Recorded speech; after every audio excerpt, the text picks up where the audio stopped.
you have a face for radio? I know I do. And when I found how easy it was to get started in an interesting, informative radio program, I jumped at the chance. Since AM radio program is being replaced by podcasting, you can even create your own programming from your home. Hi, I'm Ron Ludders, better known as Uncle Ronnie on my Fighting Back radio program. If you have a business, a hobby, or a passion and you would like to share that with others, then podcasting may be for you. With a strong desire, some talent, and a deep passion, you too could get your radio message on your very own radio programming on Hub Radio Phoenix Network. We have one of the best broadcast engineers in Arizona to help you every step of the way. If you are interested in the enjoyment of podcasting, call me at 602-677-1496 to discuss the effective and affordable way to own your very own radio program. That's 602-677-1496. Hi, I'm Marta Llamas and I own a commercial cleaning company. Now that many people will be getting back to work, let's get your facility ready for them with our total disinfecting, wipe down, and fogging procedures. Our two-step process will help you ensure that your offices are safe. Call me today for a free estimate, and together we can help protect your employees. Thank you, and let's continue to stay safe. Today, the world is full of misinformation.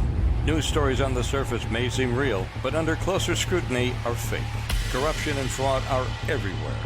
There's a better political news and information website, BackstreetGossip.com, where you'll find the latest stories and information that's circling the media world. You'll see stories of the day and stories that will be discussed tomorrow. BackstreetGossip.com will provide you with informative content that any reader would be amazed to gossip about. BackstreetGossip.com, providing information from Earth and beyond. Hello, Arizona. This is State Senate candidate Anthony Kern, District 20. And when I'm out fighting the woke culture in Arizona, I like to listen to the truth. I like to listen to the real scoop. And therefore, I listen to Hub Radio Phoenix, and you should too.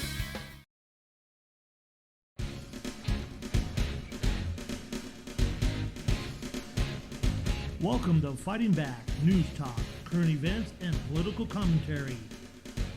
Now here's your host of Fighting Back, Ron Ludders.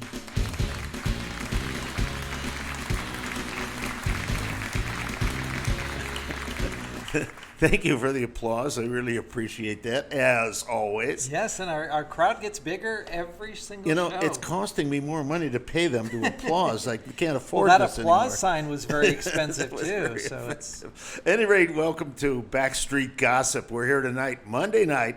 It's a warm one again in Phoenix, Arizona, but we expected that, didn't we, Ray? We sure did. We had some monsoons come in. The temperature dropped last week, but now it's back up to normal. Looks like we're going to be around 108. At any rate, this is Backstreet Gossip with Ray Michaels, Hello. Ron Ludders, and our guest Stacey Goodman tonight.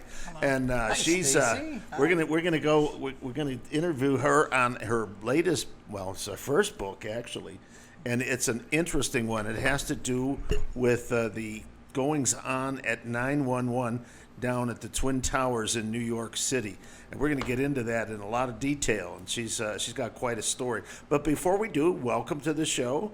We're hoping you all having a great Monday. And I want to just tell you, our numbers are soaring, but I want to keep you informed as to what's going on. The second half of the show, we're going to talk about the Arizona audit. Yes. And the rights of us as citizens of this country are being usurped, and we're going to talk about how to get them back, and this is going to be exciting. Yeah. But what I want you to do, if you're in the location here in Arizona or thereabout, and you're on our page on Facebook, Backstreet Gossip, I want you to like the show. I want you to share the show. And what else, Ray? Well, we're on Facebook We are. under Hub Radio Phoenix. I believe we're on Rumble as well. Rumble. And we're on Wimkin. And YouTube. And we have some others that we got take a couple, our content. The Convo Couch out in California and out there in Texas. It was fun when they came out here. I thought it was great. We enjoyed it. And yeah. if you're doing podcasting and you're in Arizona, look us up. We have a lot of fun. But the one button, well, there's one other thing. the digital warriors. We're on Yes. their network as well, and so we're getting people from around the world. We're getting good press. Every once in a while, we'll get some snobby old guy that says, "You're not telling the truth. You're not telling the truth." Well, we do tell the truth. This is not a fake radio. And, But Ron, you know what? Some exciting news, and I know we're going to talk about it a little bit later, but the Maricopa County Board of Supervisors, again, is putting the nix. Yeah, thumbs down, fingers yeah. up. Yeah, it's, well, we're going to talk about that later. I want you to, the other button on that is follow. Follow us. You will know. And we're beginning to do some really neat things. We did something Saturday, Ray, and you did a lot of interviewing. We did. We'll talk about that later, of some too. candidates. You know what, though, Ron? Sometimes when I'm driving and I see somebody's following me really close, it's a little weird. Well, it's... well, I won't Do you go want there. people to follow you? Is that what you're saying? Not me, you. I want them to follow you. At any rate, we're going to talk about that because the Board of Supervisors here is balking again at helping to finish this audit. And they're saying, and this as an auditor most of my life, Ray, these people say, well, you have enough information to finish the audit. Well, listen, let me tell you something that it's critical to an audit, and that is a data request. When you need information, you file a data request. My question is, who are they to tell the state legislature, well, we've given you enough stuff? It's a county in the state. These are state and they are legislators. subservient to the state government. Right.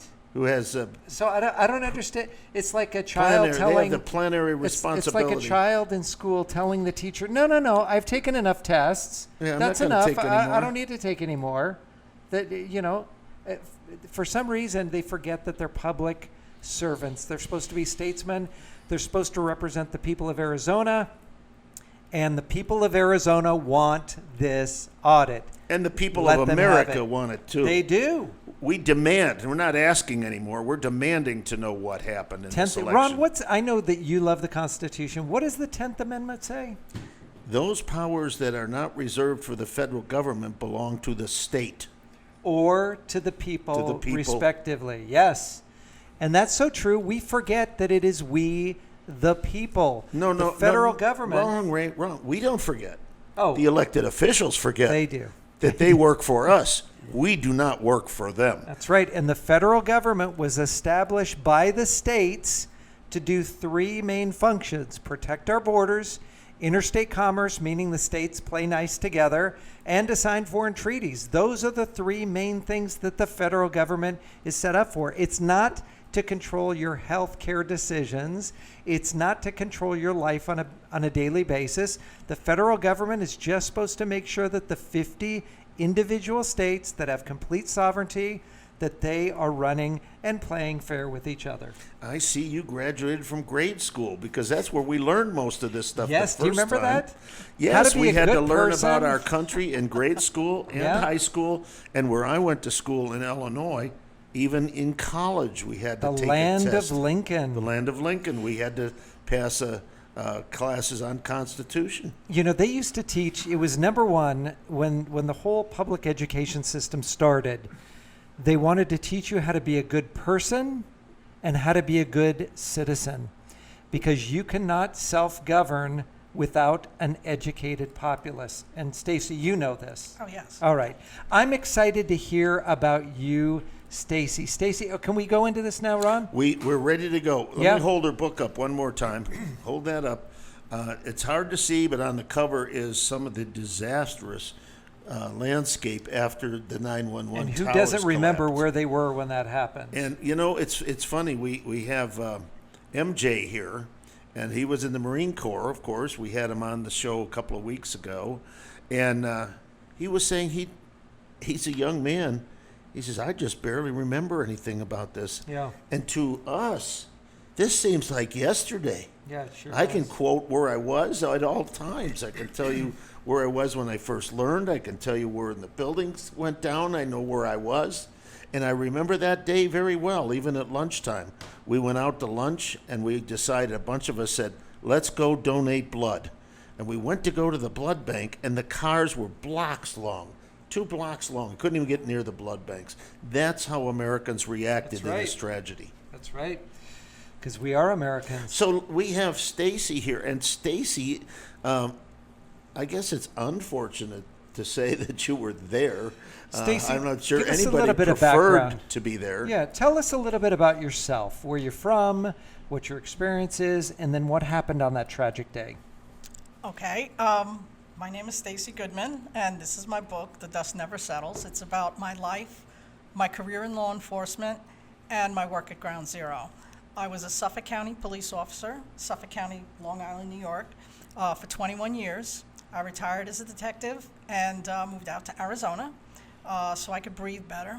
I do suffer some residual ailments from my work at Ground Zero.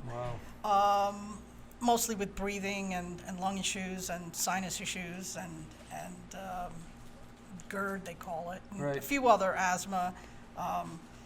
But my book is about my life, my career in law enforcement, as I said, and it goes through my career, points of my career. But the main focus of the book is my work at Ground Zero. And what I did down there, and basically sums it up in my book, and there's background in So, my book. Stacey, you're from Long Island? Long Island, New York. I hear a little bit of an accent. Just a little bit. Just a tiny bit. So here you are growing up in Long Island. If you've never been there, it's a beautiful place. I don't know how far out on the island you were. Suffolk County is pretty close to the city, right? Well, Suffolk County is the easternmost county. Oh, easternmost. But, yes, Okay. but I was in the western part. I lived in a town called Smithtown, which is a beautiful part of by the North Shore of Long Island, and it's more towards the west end of Suffolk County, not too far from the Nassau border. Nassau County is the So here you are growing up in Long Island, right? You have family outings, you go to the city, beautiful New York City, and you saw it from being what it was as being a kid. You saw probably the things that happened before Mayor Giuliani came in, and then how he revitalized everything over there. And it must have been just like a dream for a child to go in to a big city like that, the big buildings, the Empire State Building, Macy's Thanksgiving Day Parade. I mean, so much history is there. Yeah. And I actually, when I was a child, I remember, and I make mention of it in the book, that when I was a child, my mother brought us into the Twin Towers, and we used to go up and down the elevators. Those elevators shot up really fast and came down really fast. It was like going on a ride. On a roller coaster. Yeah. And I Coney you know, Island type thing. Yeah. What I'm trying to do is just bring a little background into it where you had a special love and a special devotion to this city. It must have meant so much to you just to be able to be there, the Big Apple. It's the city that never sleeps. I mean, it's exciting. For somebody like me growing up in Arizona, I mean, we had the Herd Museum, we had the Phoenix Zoo, And we had Bob's Big Boy. Bob's Big Boy. Bob's we Big had, Boy. Yeah, we had, what was the place over on Indian School? Bill Johnson's Bill Big Johnson's Apple. Big Yeah, Apple. you had the Stockyards Restaurant, Legend City. Nothing like being in New York City. So you grew up there. I mean, it was very, very special to you. And Yes. so what happened on that day? Well, interestingly, on that day, I was actually off from work. It was my first day off. I had just finished working a 4 p.m. to midnight the night before, Monday night, and I had just gotten up, and I hadn't heard anything yet because I'd just gotten up. I showered, got ready to run some errands because it was my day off. I get in my private car. I start the car. The radio was always on, and instead of my music coming on, I hear talk about the Twin Towers. So my first thought was like, oh, it must be the anniversary of the bombing in '93. But Right. then I remembered, wait a minute, that was in February, and we're in September. So I started listening to what was happening, and I realized something bad was happening because the radio personnel didn't even know what was going on. First it was a No, small... you were listening to the police radio or to No, it was a public regular radio. Yeah. regular it was in my broadcast private car. radio? Yeah. Okay, gotcha. So just to give some perspective, so Ron, where were you when you first heard that this was going on? Well, what were you doing? I had just gotten up. Now, when we say that, it sounds like I'm a late sleeper. Yeah, I was because gonna it was say- Well, already there's a like time 9 difference. o'clock your Yeah. time, but Yeah. it was 6 o'clock out here. Right. And I was just getting up, and then I heard the story that a plane had crashed, and I thought, what kind of a pilot would get anywhere near those skyscrapers? What an idiot! Right. And then the next thing I know, there's a second plane, and I'm thinking, uh-oh, this is not an accident. This is Right. a plan. And it was very frightening, Ray. And, we had, you might recall, we had Rudy Dent here, and he was a fireman, and he was there. He was off that day as well. I think I told you the story, Yes. but Rudy got on his motorcycle and got there as fast as he could. One of the towers had gone down by the time he had gotten there. And we were at this event the other Saturday, Ray, and I asked one of the people, I said, you ever seen Rudy? And they said, Rudy is in bad shape, having great deal of difficulties breathing now. He has to have oxygen constantly. Right. And I think you had mentioned, too, about some either asthma, or I have a feeling it was, those buildings had so much chemicals in and it. asbestos, I And believe asbestos, so, yeah. because They it were- hadn't been illegal by the time that they had built it, and they made it illegal after the thing Right. was They built. grandfathered a lot of those buildings in, Right. so that if they were already built, then that was okay. Unless they were going to do modifications, then they would have to use the safety It's almost measures. impossible to remediate an old building like that because you Oh, yes. literally have to tear it down. But you know, to the core. my point here with what I'm saying is that we know tragically 3,000 plus people died in that. But there's no telling how many people have died since then from lung injuries Yeah. or other injuries there's- that they might have received those during that time. Well, there is some stats on that, but it's not, nobody reports it. So I'll tell you. The average is every 3 days, one 9/11 first responder or worker, this includes also aside from police and fire, we're talking utility workers, Verizon workers, workers like that. Window that were there, washers, whoever yeah. was there, one 9/11 responder or worker dies every 3 days. Oh. And that's still been going on. Oh, did you all tragic. catch that? Because of the injuries and the breathing and so forth that many of these people had during that time, that one is dying every 3 days now from On injuries or breathing difficulties or asbestos or whatever. cancer. Cancer. This is terrible. How many have they have any number now? Is it over 5,000 people? I don't know the exact number, but it's more than the people that were killed Really? on that day. Well, there were 3,000 some, and so that'd be over 6,000 people now that have died as a result of that tragic day.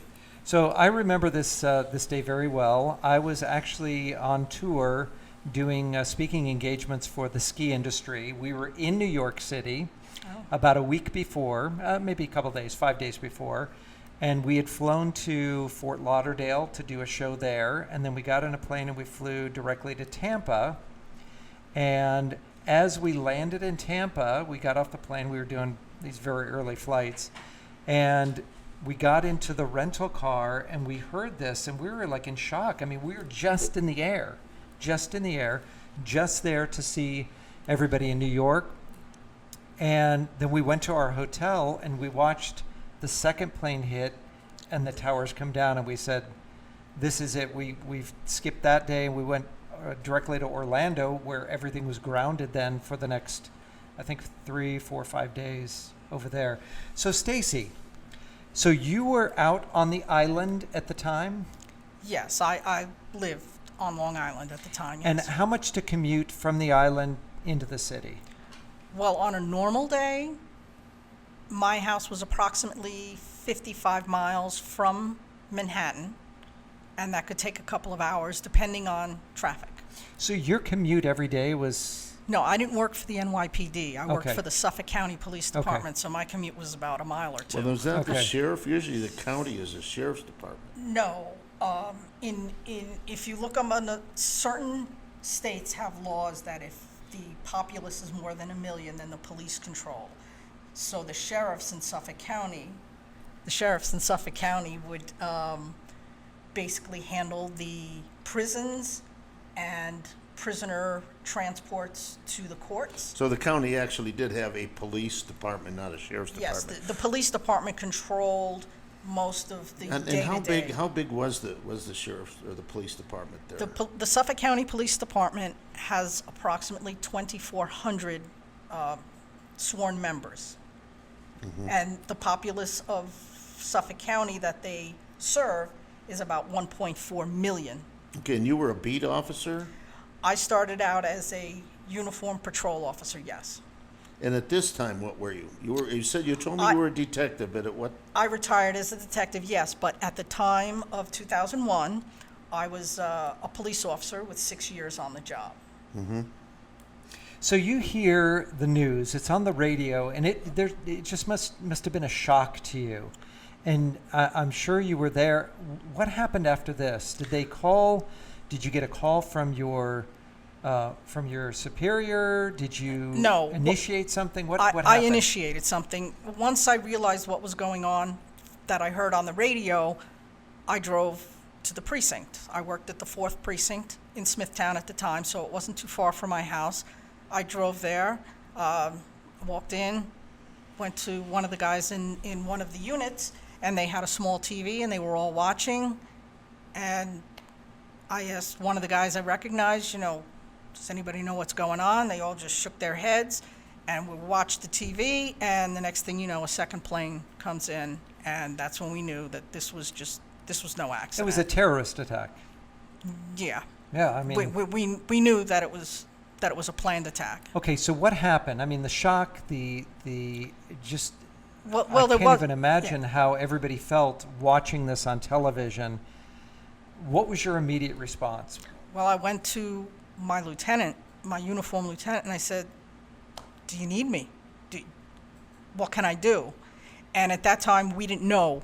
He didn't know. Nobody knew. We didn't know if there were going to be more attacks on Long Island, whether there are going to be more attacks in the city. So basically, he told me, "We know you want to come in. Just go home and wait for a call." So that's what I did. And then, Stacey, as I recall, Ray, then the news got that Washington, D.C. was a target, and there was another target out over Pennsylvania, I believe.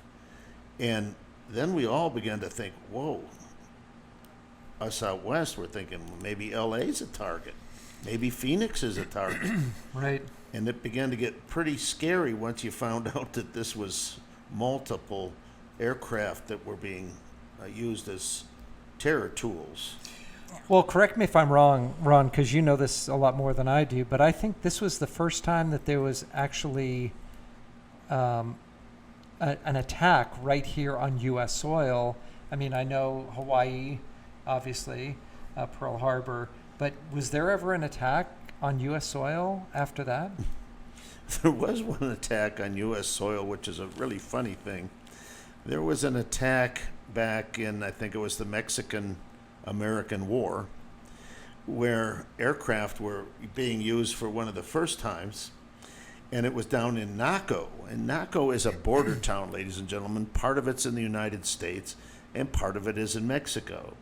And it was Pancho Villa, and so they took off some aircraft, and they were flying up there, and in those days, bombs were very small, and they decided to drop this bomb. They flew over Mexico, they dropped the bomb, but they didn't know anything about windage, and the bomb drifted back into Naco, Arizona when it hit the ground. And so, yes, we were under attack by American aircraft. Okay, all right. Yeah.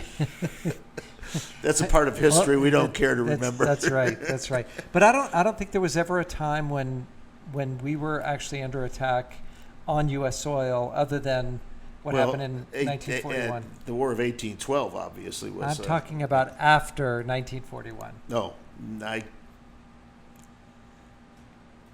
yes, there was one.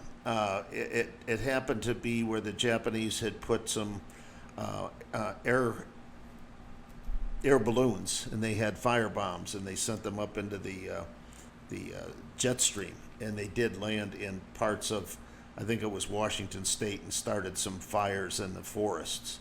Okay. But there were no personnel killed, to my knowledge, and they weren't bombs or attacks, and what you would suggest. Was Nothing an to attack. this magnitude. Right. Nothing. All to right. this So you go magnitude. back home. You're sitting there.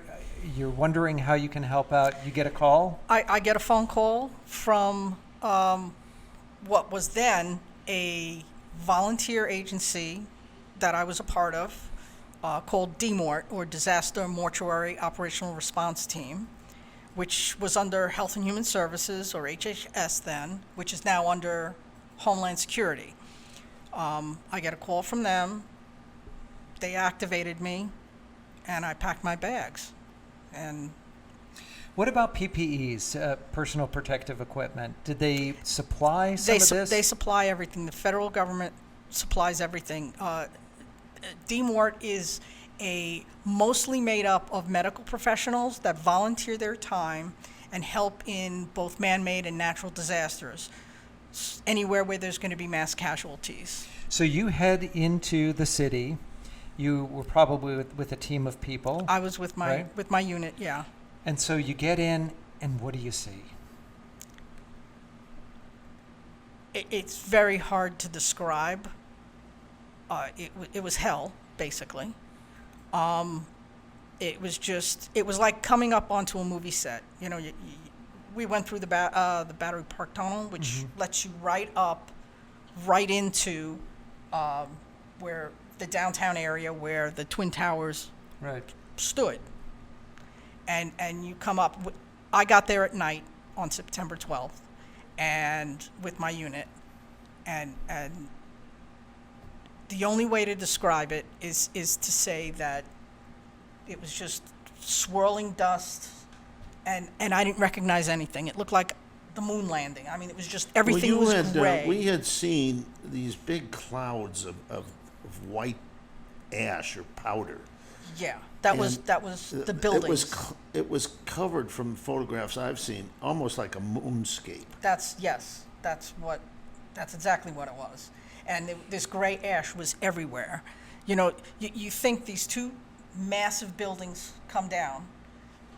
You're talking 220 floors, 110 each building. Okay, offices, furniture, there was none of that. It was all pulverized. Wow.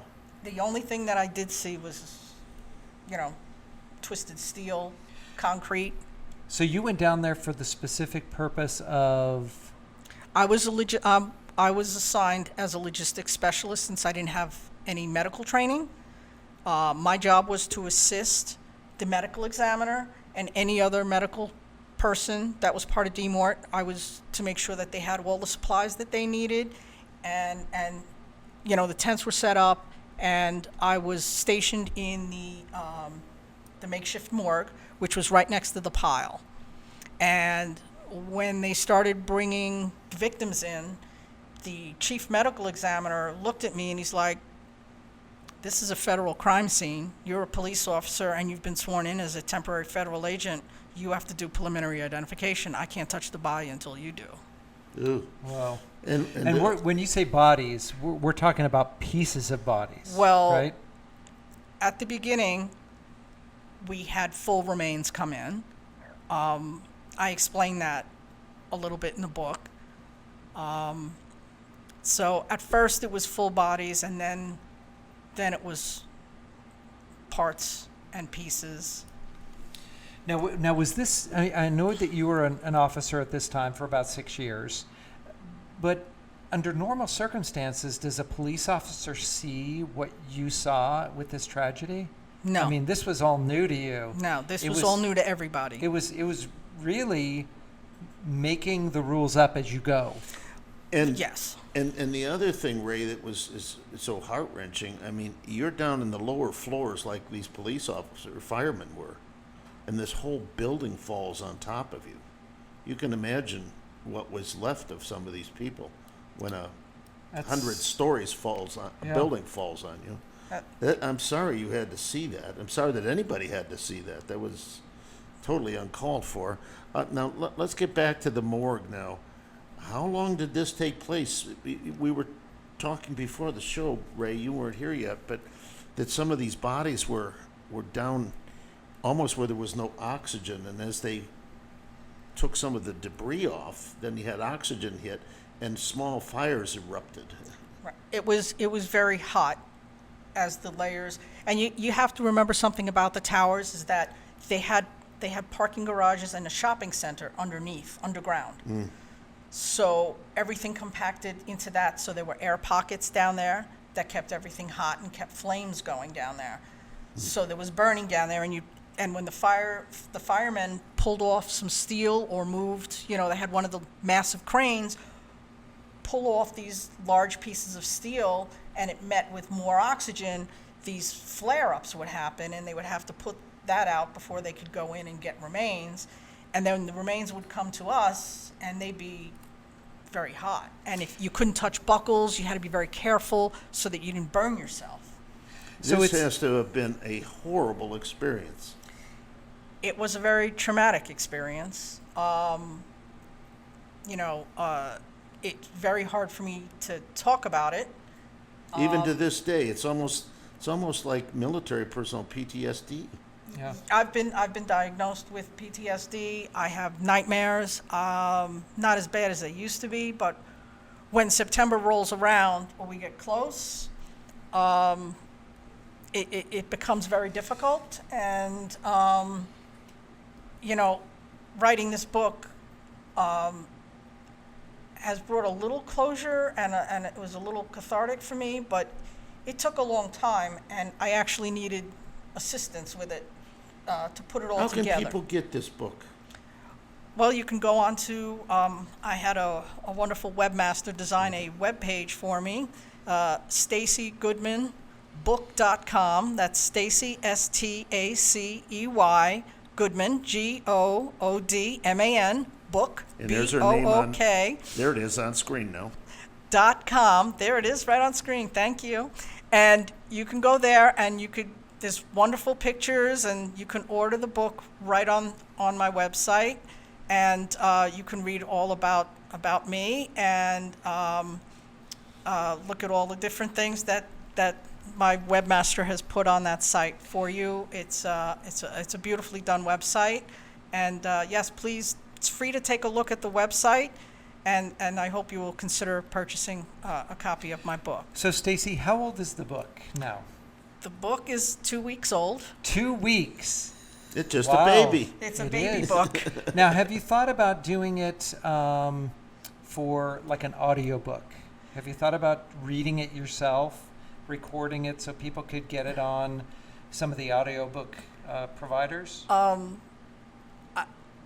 haven't thought that far ahead. We're just trying to do what we can right now. To get the book out there, and it's truly like a history lesson. There's a lot of history in here, all true facts, and great pictures on the back.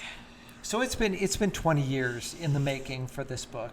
Now, have you gone through the last 20 years and you'd write down a little bit of something that you remembered, or was it just you sat down one day and you said, you know what, I'm just going to put it all down right here, right now? Well, that's a great question. It actually started 10 years ago. The first 10 years, I tried to forget. I didn't talk about it. I didn't discuss it. It was very difficult for me to deal with all of this. Mm-hmm. And when I decided to write a book about 10 years ago, that's when I would write a few pages. I would have to stop. I just couldn't, and I have nightmares. And like I said, towards the end, I really, I had stuff written down. I had ideas in my head, but I really needed somebody from the outside to come help me put it all together. And so I had to hire somebody to edit and help, put my words down and do all the great graphics. Now, Ron, I'm curious because the name of the book, The Dust Never Settles. I chose that name. And that's a wonderful name. Thank you. But it really says that still, even to this day, the dust hasn't settled. I mean, you deal daily with the ramifications of you assisting and being where you needed to be at the time. Like you said, every 3 days, somebody who was directly related to that, whether they were a worker, a window washer, a police officer, first responder, they worked in a hospital, they worked at a bookstore that was nearby. I mean, every 3 days. So truly, that name, The Dust Never Settles, is very, very appropriate. So along the way in writing this book, have you met a lot of people that you've shared this experience with that maybe have firsthand knowledge like you do? No, it actually wasn't until after the book came out that somebody from Arizona, a retired NYPD officer, actually reached out to me. And he was just happy to talk to somebody who kind of understood what he's going through. And, you know, because we have similar experiences. It's hard to talk to somebody who wasn't down there and try to explain to them. It's, you know, what we did and what happened down there. And I explain in my book, too, going back to what you said before about the title, every night I have to use a CPAP machine. So I'm reminded of what I did down there every night because that's directly related to my work down there. So every night is 9/11 for me, that I have to sleep with this machine. And the dust still hasn't settled. No. Yeah. You know, interesting, I've looked at this book, and she has some marvelous photographs of herself with some dignitaries here. She's got one with Rudy Giuliani, and might open up, and I don't think we can see the pictures on screen, but there are a lot of photographs. You had a chance to meet the mayor? Yes, I met him. I actually met him on a couple of occasions. The first time was right after 9/11 in New York City. They had an event for first responders that he put on at the Toys R Us when the Toys R Us was still around. There's one in Midtown, and everything in the city was closed. And he brought us in there, and there were a lot of people there, and it was kind of like a thank you to the firefighters and the police officers. But here's a picture of me, and I don't know if you could see this, Sheriff Joe Arpaio. Our very own Sheriff Joe. And Sheriff Mark Lamb actually wrote a little blurb for the book, how too. nice. Yeah. I like Sheriff And Mark. here is a He's great. picture of Donald Trump and Stacey on the back. I here. met our wonderful president in 2016 when he was campaigning on Long Island. He came to Patchogue, and I've been trying to reach out to him because I really wanted him to write the foreword to this book because he is one of my heroes. Yeah, Well, you know, Ron knows him And intimately. Ray, I was going to say, Ray knows how to get a hold of him. Well, please help me here. We'll see. We'll see. We know how to get a hold President of Trump, him. if you're watching, I know you do like to watch our And you're show. probably watching Backstreet Gossip, President Trump. So please get a hold of us so we can have Stacey call you back and get some information on. Now, Stacey, you live here locally now. You moved out to our beautiful state. Yes. What do you think? Well, I've been vacationing out here for a while, and my ultimate reason to move out here was so that I could breathe better, because the cold air and the moist air really was not very conducive for all my Well, you all got my it dry ailments. and hot here. Yes, and I love it. I currently live in Cave Creek, which has been my dream. I live on the end of the Sonoran Desert. I live in the wild part of Cave Creek, so I got all my little critters. We love it. So you're a wild awesome. woman of the West now. Yeah, right. I can be an open cowgirl. I don't have to be a closet cowgirl anymore. All right, so tell me, do you miss the taxes in New York? No. It's quite a difference, isn't Do it? you miss the politics of New York? No. How about the traffic in New York? Well, the traffic is getting pretty heavy out here. We full, people. Do you like the crime rate of New York? Well, I lived on Long Island, so you have to remember the crime rate was a little bit lower because I was on the job. No. Now, There you West, go, 'cause you now, were a police are officer. Oh, you near West Sayville at all? I was not. I was west of West Sayville, but not too far. I know where West Sayville is. Yes. Okay, yeah. I think she got out here because they were trying to defund the police. No, this was before that. I think she likes the cowboy boots. I think she likes the And, open and carry. you know, there's a reason why cowboy boots come all the way up. Yes, that's for the Here. snakes. Yeah. That's right. Yeah. People think, oh, it's style. Oh, what a wonderful style. No, there's a purpose. No, the snakes And there's a don't purpose bite- for the cowboy hats as well. There is, yes. The snakes don't bite Absolutely. much above the knee. All right, so you live here locally. The book just came out 2 weeks ago. I can't believe it. Are we the very first interview? Yes. This is Oh, fantastic. you saw it first on Hub Yes, Radio I'll Phoenix. You know, we always break news right here. So you have it available on the website. On my website. Is it going to be available on any other? Well, it's also available on Amazon and Kindle. You know who would love this book is Mark Levin. Do you know Mark Levin? I love Mark Levin, but Yeah. I've been trying to get in touch with all these people. Sean Hannity. Yeah, he has Dan a brand Bongino. a brand new book out. So I'm sure he's in that book mode. Maybe they'll see this and hook you up. So if you That would be if you have nice. any good conservative, whether it's Larry Elder, who's actually going to be running for governor, Governor of California. Sean Hannity, Wouldn't that be a Tucker good- Carlson, Laura Ingraham, Mark Levin. Anybody out there, if anybody has any contacts, please contact Stacey Goodman. Is there an email They to can reach you as contact well? me if they go to my website.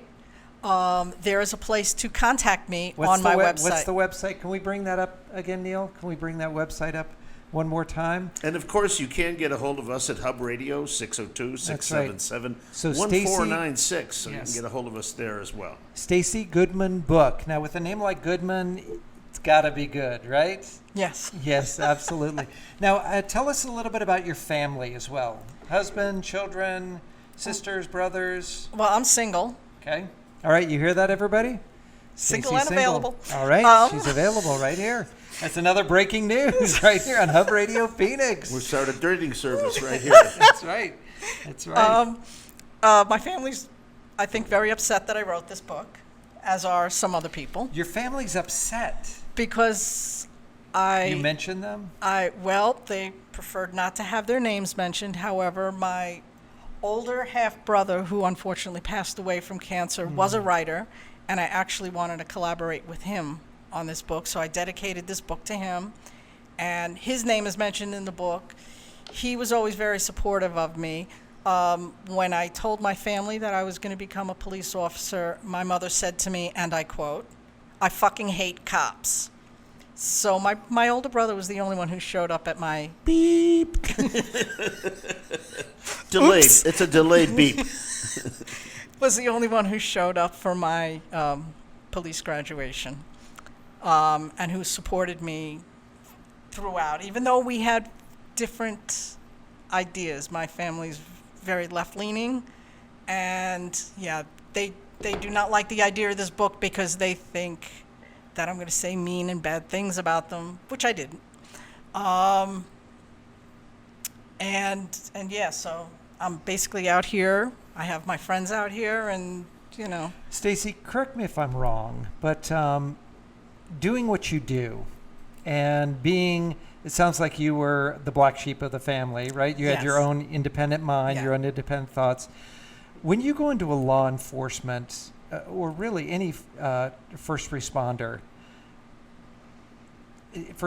type job, it's really, you have a heart for this. It's like it's more of a calling, isn't it? Yes. It's nothing that you would say, I want to make a lot of money, so I'm going to be a police officer. I want a lot of recognition, so I'm going to be a police officer.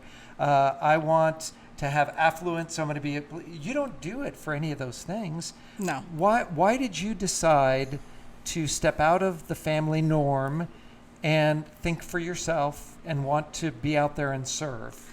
Well, it's actually quite a funny story, and it's actually in the book because when I was in my 20s, I was very much the artistic. That's artistic, not autistic. Just want to clear that up. For those of you who can't spell, I was an artist when I was young, and I was an actress. And as I got into my mid-20s, I started getting cast as a police officer because of my personality. is that right? Wow. And when Was this a like dinner theater? I did Was all of it. I did commercials. I was an extra in movies. I You got a actually superstar here, Rod. I know. What did they say about art following reality, or is it reality following art? I'm not sure which. Who is Art? Oh, Art Lucas. I have to show you a very funny picture that is in this book, if I can find it. At any rate, those of you that may want to get a hold of her, our phone number is up and down on the show, so you can go to past shows as well and look up the number if anybody would like to call our studios and get information on Stacey. We'll be happy to pass it on to her. Absolutely. And you know what? Can you bring a couple copies here? Maybe you can have them for sale here too, Ron. Well, we had talked a little bit about that. Yeah. Yeah, I'm still waiting from the printer to get the book. Is this the only one right now? This is the author's copy. Okay. So, yeah, this is the only one I have right now. You know what, Ron? It might be nice that we can set up like a book signing event somewhere. We're coming It up would to be the nice. anniversary. Howard's also an author, and we've had one book signing out here in front of the office. We could do that some Saturday when it gets Tim's an author. a little cooler. No, but I mean, coming up to the anniversary of 9/11, I'm sure that we're going to have some sort of remembrance day. We were talking about doing some of this on the Hub Radio, the website. We've got the one, of course, that is backstreetgossip.com, but we have another one, hubradiophoenix.com, and it's still in process. Okay. So when we get that, and I told her we want to have a store because we have some very talented guests, and there's no reason why we talk about their products. This is an interesting book. I've looked at it. I haven't had a chance to read it, but I've looked at it, and I even tried to make a couple copies of some pages here, but my printer's not working again. So, Stacey, if we could set up something in the near future, maybe for the memorial for that day, would you be willing to come down as the author, maybe sign some books? Absolutely. Yeah. I'm just kind of booked on 9/11. I've already got a couple of speaking engagements on that day. All right. What does the book sell for? It's $18.90. If you go on the website, it's $18.99 plus there's shipping and tax that I can't help, and it's the same price on Amazon. But if you purchase it from my website, it helps Stacey's me a getting little the bit. proceeds, otherwise Amazon takes most of it. It's going to a leftist. Yeah, but it's very expensive to shoot those rockets in the sky, isn't it? I know, but we don't want to help Amazon too much because they spend their money to lock up those of us that believe in free speech. Yeah, isn't that crazy? That's crazy. So you got a lot of stories in there, and once you finished the book, was it like a big weight had been lifted off your shoulders? Did you feel that you were able to release some of the things that you had experienced? Yes and no is the best way to answer that. It was a relief because it's always been my dream to get it out before the 20th anniversary.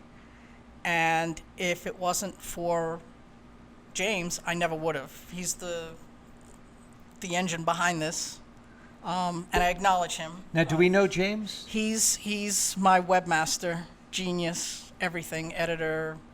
Omnipotent icon? Yeah. Okay, good. And does he live locally here? Yes. Okay, James. All right, well, hi, James. I hope you're watching the show. I always thought James was a butler. James? No. No, that's Jeeves. You're thinking of Jeeves. Jeeves, the butler. Okay. At any rate, he is a webmaster. That's cool. Amongst other things. Amongst other things. At any rate, this book is available. We want you all to consider this. This was a terrible time in American history, but it was an interesting time for those of you that were alive. And you know, this young lady has recorded things that probably all of us should have written down somewhere. This is firsthand knowledge. For generations. As you would ask me earlier, Ray, where were you when this happened? And I'll tell you a quick story. I know this isn't about me, but it's all about you, Ron. I stayed home for a short time watching all this. I just in total disbelief, as most of you were in total disbelief. I got in the car. I worked down at the state capitol. I got in the car. It's a little late. There wasn't a lot of traffic out because I think everybody was watching television to see what's going on. And I got into the Deck Park Tunnel. This is a tunnel that goes through Phoenix. And I'm driving through there and virtually nobody in there. And there is a big cardboard box laying to the side of the right-hand lane. Well, you can imagine what I thought when I just watched the towers come down, that somebody had planted a bomb there. I stepped on the gas. I must have gone through that tunnel about 80 or 90 miles an hour to get out of there, and immediately called the police. Said there's a big box in the middle of the tunnel. They closed the road down. Of course, they went in there, and it was just an empty box, thank God. But it was pretty spooky for me. And I'm sure that once I called the police, it was pretty spooky for them. Somebody to go in there not knowing if it's going to blow up any minute. So that was kind of one of my recollections. You know, I should document that as well. Most people don't know that. I think I mentioned that to you when we talked the first time, but there are very few people that know that. These are parts of American history. Think about how people, if somebody in your family, if you were fortunate enough to have somebody here during American Revolution and actually had gone to the Boston Tea Party, say, and your family never recorded any of that. It's a great part of American and world history, and it's past. Nobody knows anything about it. So thank you for recording these things that will last for, as horrible as it is, it will last for a long time. And the important thing here is that we never make these mistakes again.